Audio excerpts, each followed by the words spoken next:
He says you have lots in common. And I'm wondering what that is, because he calls himself a nationalist. He draws on these populist forces. And you describe yourself often as one of the great opponents of these forces of nationalism and populism. So what do you think you have in common? Probably the fact that both of us are outsider of the classical politicians, I would say.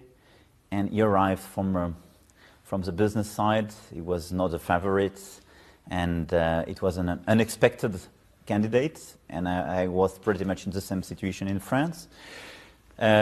Probably because we are very much aligned in the fight against terrorism, and we work very closely together following this line.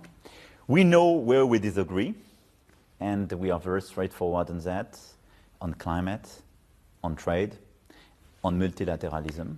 But we work very well together because we have very regular and direct discussions. But obviously, you're right. I would say I'm a patriot. I do believe in the fact that our people are very important, and having French people is different from German people. I'm not a believer in a sort of globalism without any differentiation. I think it doesn't. It's very inconsistent, and it's extremely. It makes our people very nervous. But I'm not a nationalist, which is very different for me from being a patriot.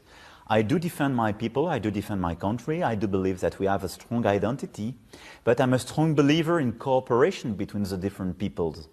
And I'm a strong believer of the fact that this cooperation is good for everybody. Where the nationalists are sometimes much more based on a unilateral approach and the law of the strongest, which is not my case. That's probably our difference.